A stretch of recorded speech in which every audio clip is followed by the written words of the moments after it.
Buenos días, nos encontramos nuevamente para seguir reflexionando en torno al Evangelio de Juan, hoy los versículos 45 al 49.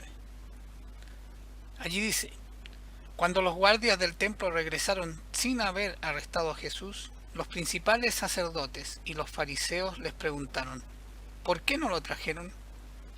Jamás hemos oído a nadie hablar como él, contestaron los guardias. ¿También ustedes se han dejado engañar?, se burlaron los fariseos.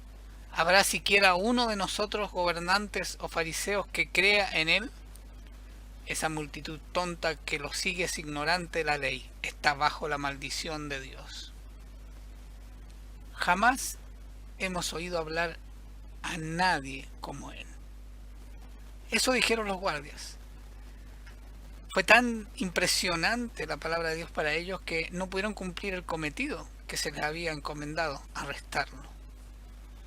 Verdaderamente la palabra de Jesús tiene poder, porque es palabra de verdad y tiene autoridad, porque aunque le iba a ser conferida totalmente una vez que fuera enaltecido, él proviene de la fuente de la verdad y la autoridad. Él es la fuente de verdad y autoridad.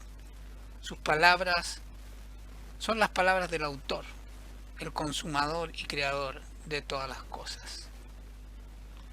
Esto se fue desarrollando mientras él crecía. El Evangelio de Lucas, escrito con el propósito de un historiador, el apóstol investigó, entrevistó, preguntó hasta reconstruir lo que habían sido los acontecimientos. En el capítulo 2, versículo 40 dice: y el niño crecía y se fortalecía. Jesús crecía, se desarrollaba y se llenaba de sabiduría, y la gracia de Dios era sobre él.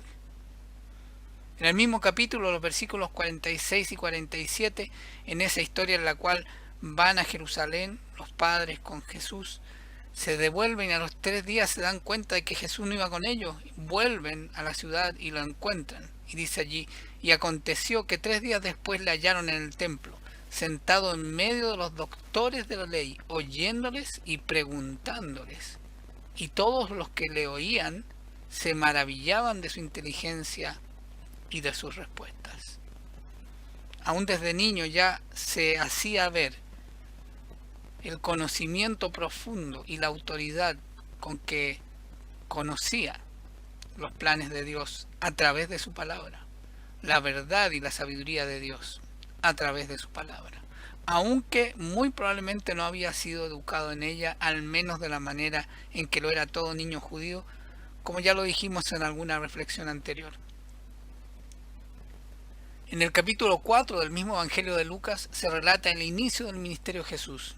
Él llega a la ciudad de su nacimiento, entra a la sinagoga, lee el libro de Isaías, y una vez que termina de leer dice en los versículos 20 al 22: y enrollado el libro lo dio al ministro y se sentó, y los ojos de todos en la sinagoga estaban fijos en él, y comenzó a decirles: hoy se ha cumplido esta escritura delante de vosotros. Y todos daban buen testimonio de él, y estaban maravillados de las palabras de gracia que salían de su boca. Pero también en la conciencia natural entran las dudas, y este versículo 22 termina diciendo: y decían: ¿no es este el hijo de José?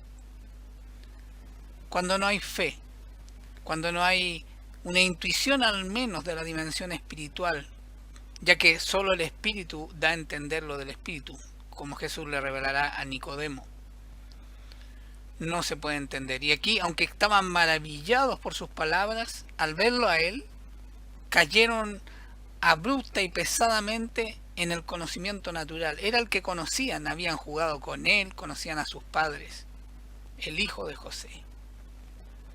En Juan 3, versículos 1 y 2 dice: había entre los fariseos un dirigente de los judíos llamado Nicodemo. Este fue de noche a visitar a Jesús. Rabí, le dijo, sabemos que eres un maestro que ha venido de parte de Dios, porque nadie podría hacer las señales que tú haces si Dios no estuviera con él. Para algunos, incluso de los sabios doctores de la ley judía, de la palabra de Dios en el Antiguo Testamento, algunos veían que Jesús era una fuente de sabiduría verdadera, con un entendimiento nuevo de la Escritura, el verdadero entendimiento de la Escritura. No por nada Colosenses 2.3 nos dice, en quien están escondidos todos los tesoros de la sabiduría y del conocimiento. En Cristo están escondidos todos los tesoros de la sabiduría y el conocimiento. En Mateo 13, 53 al 58, sin embargo, vemos nuevamente cómo la incredulidad incapacita a la obra del Espíritu para desarrollarse en la vida de los que no creen. No es que el Espíritu no sea capaz, es que requiere de la voluntad, pero antes de la voluntad de la fe, de en quién va a obrar el Espíritu. Allí dice los versículos 53 al 58, el capítulo 13 de Mateo. Y aconteció que cuando terminó Jesús estas parábolas, se fue de allí, y venido a su tierra, les enseñaba en la sinagoga de ellos, de tal manera que se maravillaban y decían, ¿de dónde tiene esta sabiduría y estos milagros? ¿No es este el hijo del carpintero? ¿Se acuerdan? Vuelve a ocurrir. ¿No se llama su madre María y sus hermanos Jacobo, José, Simón y Judas? ¿No están todas sus hermanas con nosotros? ¿De dónde pues tiene todas estas cosas? Y se escandalizaban de él. Pero Jesús les dijo, no hay profeta sin honra, sino en su propia tierra y en su casa. Y no hizo allí muchos milagros a causa de la incredulidad de ellos. Esto es importante, ¿no?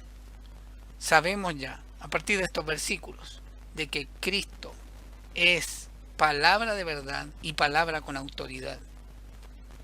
Pero es necesaria la fe para creerlo.